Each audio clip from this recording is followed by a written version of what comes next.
नमस्कार साथियों। दिवाली खत्म हो चुकी है और फिर से पढ़ाई में लग जाइए। एग्जाम बहुत ज़्यादा जरूर पास आ गए हैं और 2024 से बेटा पहले मौका है, जितना हो सके उतना ज़्यादा मेहनत कर लो, वरना फिर बाद में तो वैकेंसी इतना ज़्यादा नहीं आएगी जितना इस समय आने वाली है। तो आज हम नया सेशन पढ़ने वाले हैं। क्या पढ़ने वाले हैं? प्रस्तावना के बारे में। बहुत शॉर्ट में पढ़ेंगे, बिल्कुल खत्म करेंगे प्रस्तावना क्या होती है और एक ही बार में पूरा खत्म, बहुत लिटिल बिट। चलो चलते हैं, शुरू करते हैं कि संविधान प्रस्तावना क्या कहा जाता है। प्रस्तावना को संविधान का परिचय कहा जाता है, मतलब कि संविधान जो बना है हमारा, संविधान के अंदर क्या क्या चीजें हैं, क्या क्या चीजों को प्रावधान दिया गया है, वो सारा प्रस्तावना में बता दिया गया है। मतलब अगर आप एक किताब पढ़ते हैं, किताब के अंदर बहुत सारे चैप्टर्स हैं, बहुत सारे मतलब थ्योरी होती है। तो थ्योरी से पहले इंडेक्सेस होते हैं किताब में, तो उसमें बता दिया जाता है कि भाई chapter number 1, chapter number 2, chapter number 3 क्या है। तो वही है प्रस्तावना। तो प्रस्तावना का मतलब है कि पूरा किताब शुरू होने से पहले बता दिया गया है कि भाई इसके अंदर क्या है। तो वही प्रस्तावना, क्या क्या चीजें इसमें पॉइंट आउट की गई है, तो उसे ही हमने प्रस्तावना कहा है। तो संविधान में जो परिचय है और भूमिका जो है उसे हम प्रस्तावना करते हैं।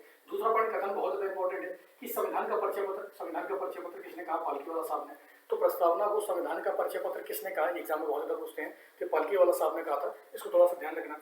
आगे बात करते हैं संविधान के तत्वों के बारे में। तो इस संविधान के तत्व क्या है, मतलब मूल तत्व क्या है, क्या है सब प्रस्तावना, तो इसको थोड़ा जानेंगे कि तत्व में क्या है कि संविधान भारत के लोगों से शक्ति अधिग्रहित करता है। मतलब कि डेमोक्रेसी लोकतंत्र है, तो संविधान में जो लोग हैं उनसे ही शक्ति कौन ग्रहित करता है, संग्रहित करता है, तो वो है संविधान। संविधान में जो शक्ति मिलती है संविधान को, भारत के लोगों से मिलती है। दूसरा पॉइंट है उद्देश्य। हमारे संविधान प्रस्तावना का उद्देश्य क्या है? तो प्रस्तावना का उद्देश्य है कि न्याय, हर एक व्यक्ति को समान न्याय मिले। दूसरा समता, सबको समान व्यवहार मिले, सबको समान अवसर मिले। ठीक है, जैसा कि हमारे अनुच्छेदों में डाला गया है। तीसरा है बंधुता, सब मिलजुल कर रहे हैं। ठीक है, मिलजुल का मतलब है कि विविधताओं का देश है भारत और सारे मिलजुल कर रहे हैं, तो ये पॉइंट है। और स्वतंत्रता, मतलब किसी को भी कहीं पर भी आने जाने की पूरी तरीके से फ्रीडम हो, आजादी हो, स्वतंत्रता हो। ठीक है, इसको थोड़ा सा ध्यान रखिए। तो उद्देश्य जो है काफी इंपॉर्टेंट है, न्याय, समता, बंधुता और स्वतंत्रता। तीसरा पॉइंट कहता है कि लागू, हमारा संविधान लागू कब हुआ था? तो संविधान हमारा लागू हुआ था आंशिक रूप से, ये था 26 नवंबर को, 26 नवंबर 1949 को। तो 26 नवंबर 1949 को संविधान के लागू होने की तिथि है। लेकिन अगर वो पूछेंगे पूर्ण लागू कब हुआ था, तो पूर्ण लागू हुआ था आपका पूर्ण तरीके से ये होता 26 जनवरी 1950 को। तो दोनों ही क्वेश्चन एग्जाम में बहुत ज्यादा पूछाते हैं। अगर एग्जाम में दे कि संविधान लागू कब हुआ था, तो आप लिखेंगे 26 नवंबर 1949, 1949, 26 नवंबर 1949। अगर बोले संविधान पूर्ण तरीके से लागू कब हुआ था, तो 26 जनवरी 1950 को हुआ था। बहुत इंपॉर्टेंट पॉइंट है, ध्यान रखना इसको। अगला तो क्या बात करते हैं, भारतीय संप्रभु राष्ट्रीय समाजवाद धर्मनिरपेक्ष लोकतांत्रिक गणतांत्रिक व्यवस्था वाला देश है। अच्छा, ये वर्डिंग बहुत ज्यादा इंपॉर्टेंट है। ये वर्डिंग इसलिए इंपॉर्टेंट है कि अधिकतर एग्जामों में डायरेक्ट क्वेश्चन पूछते हैं। वो पूछेंगे भैया बंधुत्व का मतलब बताइए, कि बंधुत्व का मतलब क्या होता है। वो बोलेंगे संप्रभुता का मतलब क्या होता है, या न्याय का मतलब। अब 3-4 ऑप्शन दे रखे होते हैं, अब 3-4 ऑप्शन में से बेस्ट ऑप्शन चुनना होता है। तो इनको थोड़ा सा डिफाइन करेंगे कि वर्डिंग क्या होती है। बहुत सारे एग्जाम्स का पैटर्न थोड़ा सा इसी टाइप का हो गया है, तो उसके बारे में हम दिखेंगे। तो शब्दों के बारे में अगर बात करते हैं, तो लोकतंत्र का मतलब होता है कि सर्वशक्ति जनता के हाथ में, मतलब लोगों के द्वारा। लोकतंत्र का मतलब है लोगों के द्वारा चुना गया इंसान। ठीक है, चुना गया प्रधान। इस तरीके जैसे लोग हैं सब मिलकर अपना एक अध्यक्ष चुनते हैं, इसी तरीके से क्या होता है कि भारत में लोकतांत्रिक व्यवस्था को अपनाया गया। वही जब भारत के टुकड़े हुए, भारत बंटवारा हुआ, तो दूसरा देश था, आज वो कहाँ पर पहुंच गया है और भारत कहाँ पहुंच गया है। तो लोकतंत्र की यही देन है कि यहाँ का जो शासक है वो जनता के द्वारा चुना जाता है। मिलिट्री शासन नहीं है यहाँ पर, जैसा इस समय पाकिस्तान में चल रहा है। तो इसी तरीके से ध्यान रखेंगे कि लोकतांत्रिक देश है। लोकतांत्रिक का मतलब क्या होता है कि सर्वशक्ति जनता के हाथ में। एग्जाम में आकर डायरेक्ट कर देना इसको। समता का मतलब होता है बिना भेदभाव के सभी को समान अवसर, मतलब किसी भी इंसान को लिंग के आधार पर, जाति के आधार पर, वंश के आधार पर भेदभाव नहीं होगा उसके साथ। तो यही है समता, मतलब किसी भी क्षेत्र में, किसी भी जगह पर आपके साथ समान व्यवहार किया जाएगा। तो ये ही प्रस्तावना में दिया गया है। समता वर्ड का मतलब यही होता है। आगे अगर हम बात करते हैं समाजवाद, तो समाजवाद के पीछे थोड़ी सी कहानी है। तो समाजवाद वर्ड कहाँ, समाजवाद जो है वर्ड कहाँ से आया? तो सबसे पहले जाना कि 1955 में अवाड़ी सत्ता। अच्छा, अवाड़ी जगह कहाँ पर है? ये था मद्रास, चेन्नई में। तो यहाँ पर कांग्रेस का 17वां सेशन हो रहा था। कांग्रेस का 17th सेशन था, 17वें सेशन। अच्छा, 17वें सेशन की जो अध्यक्षता, 17वें सेशन की जो अध्यक्षता करी गई थी, वो करी गई थी आपकी अंबुजा मल के द्वारा। किसके द्वारा? अंबुजा मल जी। तो कौन थी? अंबुजा मल। तो अंबुजा मल जी थी, ये स्वतंत्रता सेनानी हुआ करती थी। तो उस समय बोला गया कि भारत किस तरफ झुकेगा, भारत के पश्चिमी देशों की तरफ जाएगा या पूर्वी देशों की तरफ जाएगा। पश्चिमी का मतलब है पूंजीवादी और पूर्वी की तरफ है कम्युनिस्ट। तो भारत ने सोचा कि क्या किया जाए।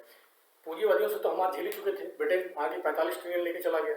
ठीक है, पूरी इकोनॉमी हमारी ध्वस्त कर गया। आगे कम्युनिस्ट गवर्नमेंट, अच्छा उनका एक अलग ही था। कम्युनिस्ट का मतलब आप चाहे रशिया चले जाए, चाइना देख लें, तानाशाही। तो भारत ने इसका बीच का रास्ता निकाला। भारत ने बोला हम सोशलिज्म की तरफ जाएंगे, हम समाजवाद की तरफ जाएंगे। तो इसलिए 1955 के अवार्डी सत्र में जिसकी अध्यक्षता अंबुजा मलिक कर रही थी और किसी प्रेसिडेंसी में हो रहा था, तो इसकी प्रेसिडेंसी यूएन ढेबर साहब, तो यूएन ढेबर एग्जाम में बहुत ज्यादा पूछा है, तो उसकी प्रेसिडेंसी कर रहे थे यूएन ढेबर साहब, उनकी अध्यक्षता में एक सेशन हुआ। तो उस सेशन में भारत ने किसको अपनाया? भारत ने समाजवाद को अपनाया, समाजवाद को अपनाया। और यहाँ पर जो चीफ गेस्ट थे हमारे, जो अतिथि थे, वो थे आपके सबसे पहला पॉइंट यूगोस्लाविया के president marshal Tito, marshal Tito ये थे आपके यूगोस्लाविया के राष्ट्रपति, ठीक, प्रेसिडेंट। और दूसरे जो शख्स थे गेस्ट, गुलाम मोहम्मद, ये थे आपके उस समय जम्मू और कश्मीर के सीएम हुआ करते थे, ठीक है। तो दो लोग यहाँ पर गेस्ट एज अ गेस्ट के तौर पर आए थे। और किसकी प्रेसिडेंसी थी अवार्डी सत्र में? ये थे यूएन ढेबर साहब। किसकी अध्यक्षता में हुआ था? हेड कौन था उस समय? 70 सेना ऑफ कांग्रेस का, तो अंबुजा मलिक थी, स्वतंत्रता सेनानी हुआ करती थी। और 17वें सत्र यहाँ पर बहुत बड़े बड़े विभूतियां, जवाहरलाल नेहरू, बहुत सारे लोग लगभग मौजूद थे। तो उस समय ही लोकतांत्रिक समाजवाद को अपनाने की बात करी गई। और इसी के तहत ही जब लोकतांत्रिक समाजवाद हमने अपनाया, तो आज जो हम वंदे भारत ट्रेन देखते हैं, तो पहली बार वो उसी समय 2 अक्टूबर को इंटीग्रल कोच फैक्ट्री की स्थापना करी गई। कब करी गई? इंटीग्रल कोच फैक्ट्री की स्थापना जवाहरलाल नेहरू के द्वारा करी गई। और उस समय जो हमारे रेल मंत्री हुआ करते थे, उस समय हमारे रेल मंत्री थे वो हमारे थे शास्त्री साहब। कौन थे? शास्त्री साहब। तो उस समय जो हमारे रेल मंत्री हुआ करते थे शास्त्री साहब। तो आईसीएफ जो इंटीग्रल कोच फैक्ट्री जो वंदे भारत ट्रेन का निर्माण करती है, उसकी स्थापना कब की गई थी? इसी सेशन के बाद करी गई थी, ठीक है। और उस समय रेलवे मंत्री कौन थे? वो थे हमारे शास्त्री साहब। और यहाँ पर भारत के 8वें जो राष्ट्रपति हुए वेंकटरमन साहब, वो भी मौजूद हुआ करते थे। तो समझ गए ये समाजवाद वर्ड कहाँ से निकल के आया? ये एग्जाम में बहुत ज्यादा क्वेश्चन पूछते हैं कि अवार्डी सत्र क्या है। अच्छा, एक चीज मुझे बताना कि अंबुजा मलिक की एक बुक है, अंबुजा मलिक की एक किताब है, तो या तो बता दें, चलो मैं बता देता हूँ। इनकी एक किताब है नंद कानन भारतम। अगर किसी को पढ़ना है तो ये किताब जाके आप सोशलिज्म के बारे में पूरी जानकारी ले सकते हैं कि समाजवाद को हमने किस तरीके से अपनाया। तो नंद कानन भारतम एक किताब है, तो अंबुजा मलिक की। तो इस प्रकार से समाजवाद का पूरा इतिहास भारत के लिए निकल के आता है। ना तो भारत पश्चिम की तरफ गया, ना भारत पूर्व की तरफ गया, भारत ने स्वयं से ही समाजवाद को अपना लिया, ठीक है। अगला वर्ड आता है न्याय। तो न्याय कितने प्रकार का होना चाहिए? तो न्याय भारत में 3 प्रकार से लिया गया। तो सामाजिक न्याय मतलब सभी को समान न्याय दिया जाना चाहिए। आर्थिक न्याय, चाहे छोटा हो, कोई छोटा बड़ा नहीं होगा, कोई गरीब अमीर नहीं होगा, सबके साथ समान व्यवहार होना चाहिए, सबको आर्थिक लाभ होना चाहिए। मतलब ये है कि सब ही इंसान एक तराजू में होना चाहिए। लेकिन सपना तो हमारा बड़ा था, लेकिन हमने बहुत सारे प्रयास भी किए, लेकिन अभी तक हम इसको अचीव नहीं कर पाए हैं, जैसा कि अभी देखने को मिलता है, बहुत सारे आंकड़े हैं। अगला है राजनीतिक। तो राजनीतिक न्याय का मतलब है कि कोई भी व्यक्ति चाहे छोटा हो, बड़ा हो, गरीब हो, अमीर हो, स्त्री हो, पुरुष हो, उसको राजनीतिक प्रॉपर अधिकार दिए गए हैं। और कोई भी इंसान किसी भी जगह पर कैसे भी कहीं चुनाव में खड़ा हो सकता है, राजनीतिक गतिविधि में भाग ले सकता है, किसी को भी कोई भी रोक टोक नहीं है। तो ये लिया कहाँ से गया? ये लिया गया रूस की क्रांति से। तो जो हमने न्याय की व्यवस्था ली, तो न्याय की व्यवस्था हमने कहाँ से ली? रूस की क्रांति से। 1917 में हुई थी रूस की क्रांति। ये बहुत ज्यादा मोस्ट इंपॉर्टेंट पॉइंट है, एग्जाम बहुत पूछते हैं। धर्मनिरपेक्ष का मतलब क्या होता है? धर्मनिरपेक्ष का मतलब है देश का कोई धर्म नहीं। तो मतलब भारत का कोई धर्म नहीं है। जैसे कि जब हम आजाद हुए थे, जब हमारे बंटवारा हुआ, आजाद क्या होते, जब आजाद भी होते और बंटवारा भी हुआ था, उस वक्त पाकिस्तान सेकुलर राष्ट्र बन के मुस्लिम राष्ट्र बना। लेकिन भारत ने खुद को सेकुलरिज्म में रखा, मतलब कि हम सेकुलर राष्ट्र है, हमारा कोई धर्म नहीं, क्योंकि भारत विविधताओं का देश है। क्या है? विविधताओं का देश है। इसलिए भारत ने अपने आप, जबकि मेजोरिटी हिंदू की थी, लेकिन उस समय के जो लीडर्स थे उन्होंने बोला कि हम किसकी तरफ जाएंगे? हम धर्मनिरपेक्षता की तरफ जाएंगे। तो अगर एग्जाम में आता है धर्मनिरपेक्ष का मतलब क्या होता है, तो देश का कोई धर्म नहीं है, ठीक है, इसको ध्यान रखना होगा। स्वतंत्रता कितने प्रकार की दी गई? तो 5 प्रकार की। ये बहुत ज्यादा पूछते हैं कितने प्रकार की स्वतंत्रता है, तो 5 प्रकार की। विचार, आप अपने विचार रख सकते हैं।